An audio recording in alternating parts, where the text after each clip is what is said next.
I want to tell you about the night my stepson gave a toast in front of 200 people and thanked every man who ever mattered to him. He named 6. I counted. I was not one of them. That was 10 months ago. A lot has changed since then. But let me take you back to where it started, because a story like this doesn't begin at a dinner table in Buckhead.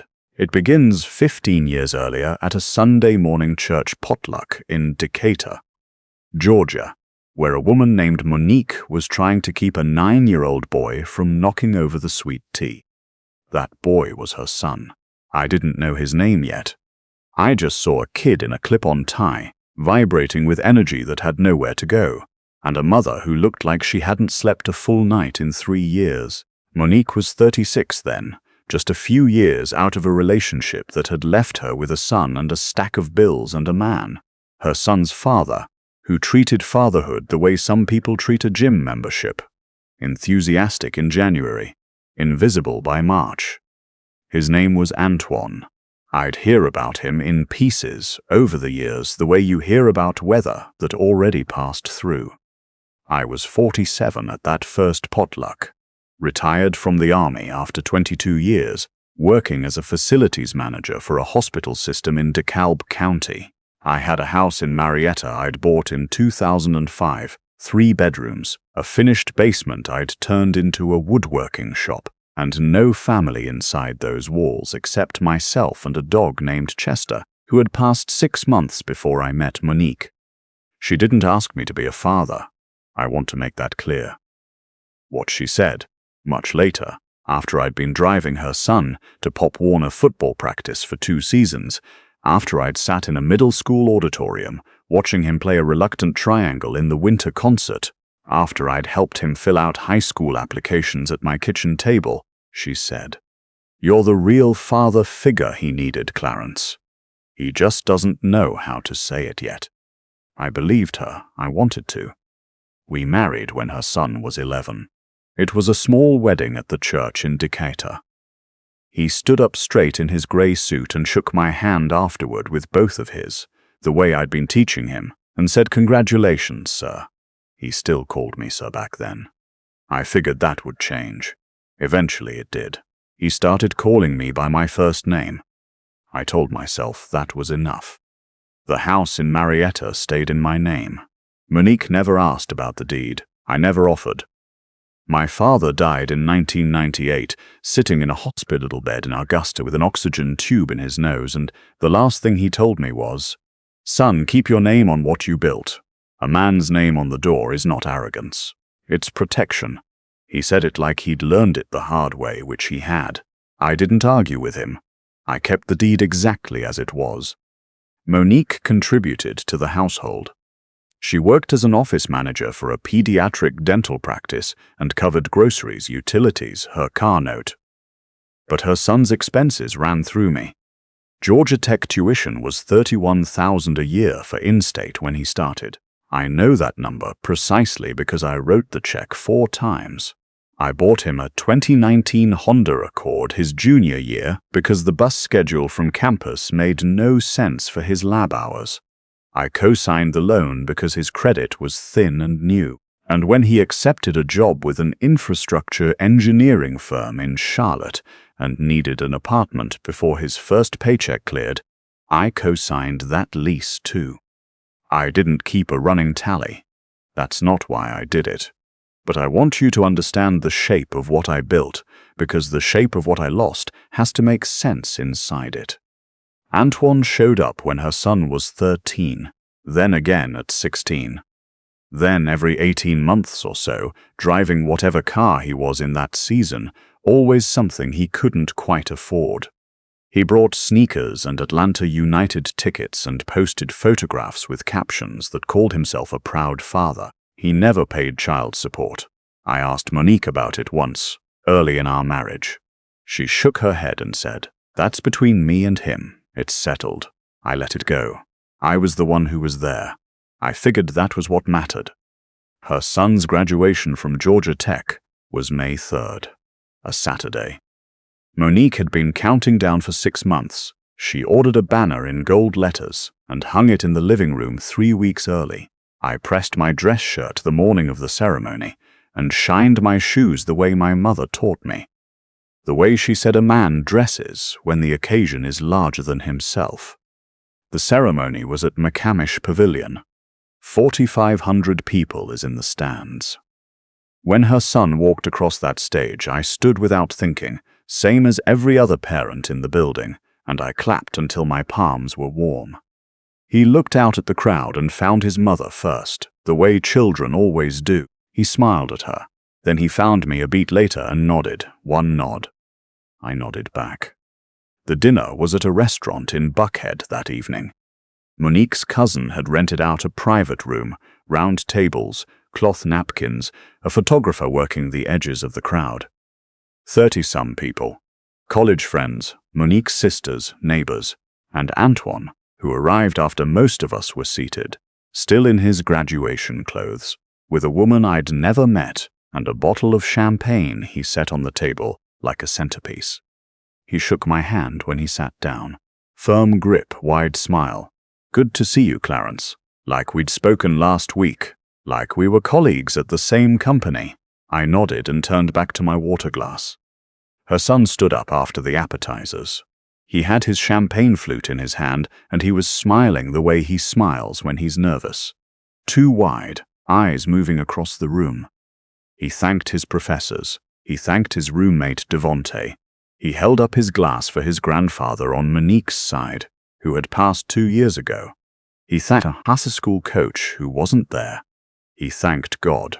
He turned to Monique and his voice dropped half a register. "Mom, everything I am started with you." She put her hand over her mouth. Then he turned toward Antoine.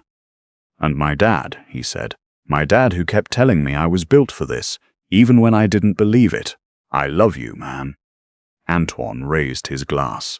People around the table clapped. The photographer took a picture. Her son sat down. I held my champagne flute in both hands and looked at the bubbles moving up through the glass. And I thought about the night he called me at 11:30 from campus, because he'd failed his first circuits exam and was convinced he needed to switch majors. I talked to him for an hour and a half. I told him about the first time I failed rifle qualification and how I'd been shooting wrong for 20 minutes before I found my correction. I told him that failing at something hard is not the same as being wrong about yourself. I told him to sleep, eat breakfast, and try again. He called me 3 weeks later when he passed the makeup exam.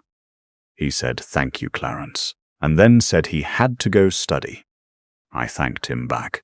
I still don't know why I said that. Antoine found me near the door as people were getting up to leave. He pressed his hand on my shoulder, not a handshake, a grip, and said, "Man, I want you to know I appreciate everything you did holding it down while I was getting myself together. You're a solid dude, Clarence. Solid." Holding it down while he was getting himself together. I drove home alone that night. Monique rode with her sisters to continue the celebration somewhere I was not invited to or informed about. She texted around midnight. "Coming home late. It's a celebration night, love you." I sat in my woodworking shop in the basement until 2 in the morning. I wasn't building anything. I was sitting on my work stool with my hands in my lap, looking at the cedar chest I'd been making for Monique's birthday, and I was thinking about Antoine's hand on my shoulder, holding it down, like I was a caretaker, like I was the responsible friend who watches your dog while you go on vacation. I did not sleep. At 6 in the morning I made coffee. I drank it standing over the kitchen sink, watching the backyard come visible as the sky moved from black to gray to that pale, flat blue. The dogwood I'd planted in 2008 was blooming. Pink petals I hadn't noticed until right then. By 7:30 I had made 3 decisions. By 8 I had started on the first. I called Chase, the branch on Roswell Road. I had been with them for 19 years, since before the house, before Monique, before all of this. I told the representative I needed to remove myself as co-signer on a 2019 Honda Accord, account under my stepson's name, effective immediately. She paused. Is everything okay, sir? I told her everything was fine and I needed this done today. She said she'd file the paperwork and the primary borrower would be notified. That's fine, I said. The second call was to the property management company handling his Charlotte apartment. A high-rise in South End, lease starting June 1st, 2 weeks out.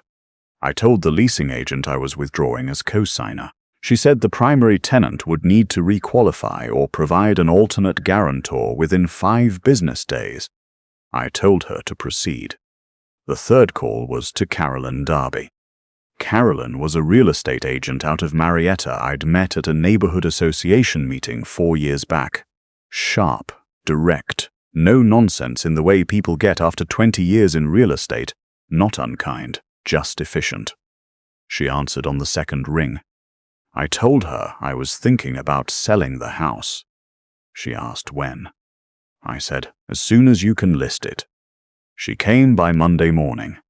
Walked every room with her clipboard, tapped the walls, checked the water pressure, made notes in her tablet. She paused in the kitchen, at the window that looked out on the dogwood. Monique know you're doing this? She asked carefully. She will, I said. Carolyn listed it Wednesday. The offer came in 11 days. A young couple from Alpharetta. He was a systems analyst, she was a speech therapist, a toddler at home and another due in August. Pre-approved, ready to close in 30 days. Carolyn called me with the number. 2,000 under asking. I said yes. I signed the papers on a Tuesday afternoon at a title company in Marietta. The room was cold, fluorescent lights. A notary who didn't look up from her forms. My hand was steady until the last page, then it moved a little. Not much, but enough that I noticed it. Then it was done. I packed the house over 4 nights after Monique went to bed. My father's drill press, my mother's ceramic rooster from the kitchen shelf, my jazz record collection, Coltrane, Monk, Miles, records I'd been buying since 1981 at a shop on Auburn Avenue that doesn't exist anymore. Clothes, my Army discharge papers, a photograph of her son at his first Pop Warner game, helmet too big, shoulder pads cockeyed, grinning like he'd already won. I kept that photograph. I still don't know exactly why. I just couldn't leave it. I left everything else where it was. Monique's things in the bedroom, her candles on the dresser, her photo collages along the hallway wall. I didn't move one frame. If she'd walked in before I finished, she would have seen everything exactly where she left it, except me. I drove south to Savannah on a Thursday morning. My brother Winston had lived there for 12 years, a narrow house off Habersham Street, 2 blocks from Forsyth Park. He'd been asking me to come down for years. I rented a 1-bedroom near the river, old building, high ceilings, a kitchen window that looked out on a magnolia in the courtyard that was older than anyone I knew. It was quiet in a way I hadn't expected to want. Monique called 37 times over the 3 days after closing. I answered on the 38th. Her voice came through the phone cracked and hot. Clarence, what did you do? I went to the house and a woman answered the door and told me to call the property management company. What is happening? I said, the house was mine, Monique. It was mine before I ever met you. She said I had no right. She said she'd given me her best years. She said she was calling a lawyer. She cried, and the crying was real, and I listened to all of it, and then I said, I didn't leave your best years. You left me out of your son's. She hung up. Her son called 20 minutes later. He was calm in that particular way young people get when they're working hard to hold themselves together. He said, why? Just the one word. I sat with it. Ask your mother where I was in that speech, I said. Ask yourself who co-signed your car note and your apartment lease and wrote a tuition check 4 times and stayed on the phone with you past midnight when you thought you were going to fail out. Then ask yourself what Antoine's contribution looked like across those same 15 years. Compare the 2 lists carefully. When you're done with that, call me back. He was quiet a long time. I could hear him breathing. I could hear Monique somewhere in the background, sharp and distant. "I didn't think you needed it," he said finally, "the recognition. You always seemed like you didn't need anything from us."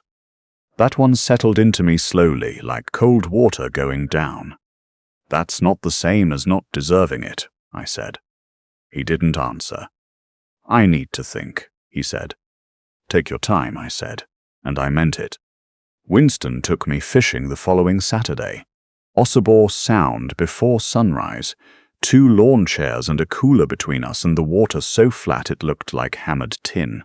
We didn't talk much at first. Winston has never been a talker. He's the kind of man who sits next to you until the silence gets comfortable enough to put something real in it. After a while he said, "You doing okay?" I thought about it honestly. "I'm doing clear," I said. "That's different from okay, but it might be better." He nodded, didn't ask me to explain. At the church in Savannah, First Congregation on Bull Street, old stained glass and oak pews that creak in a way that sounds almost intentional, I met a man named Morris. 79 years old, Navy veteran, widower, a voice like he'd spent 40 years teaching Sunday school, which he had. He sat in the same pew every Sunday, front left, and he had a habit of saying something small after the service that turned out to be large, if you thought about it long enough. One Sunday in October, he looked at me sideways in the parking lot and said, "You've got the face of a man who kept a promise nobody else made." I laughed, the first real laugh I'd had since May. "Yeah," I said, "something like that." He looked at me a moment longer. "The problem with being that kind of man," he said, "is that you make it look so natural, people forget it cost you anything." He shook my hand and walked to his car. I stood in that parking lot, thinking about what he said, until the last few people had driven away. In early November, her son texted me. 2 sentences. "I owe you a conversation, not a text. Can I come down sometime?" I stared at it for a long time. I thought about him at 9 years old, clip-on tie, too much energy. I thought about the phone call at 11:30 and the circuits exam, and the way he'd said, "Thank you, Clarence," before hanging up fast. I thought about one nod across a gymnasium full of people. I wrote back, "When you're ready to be honest, I'm here." He drove down on a Saturday in December. I met him at a diner near the river, neutral ground, the kind of place that smells like biscuits and industrial coffee, and has been there since before either of us was born. He looked older. Not bad older, real older. The way people look when something has cost them something they didn't expect to pay. He told me Antoine had called twice after the move to Charlotte. Then nothing. He was at the graduation, got his moment, and that was it. He said it without bitterness, which I respected. Bitterness takes energy he had apparently decided to spend somewhere else. "The apartment fell through," he said. "Had to find another guarantor. One of my old professors stepped up." He looked at his coffee cup. "I understand why you did what you did."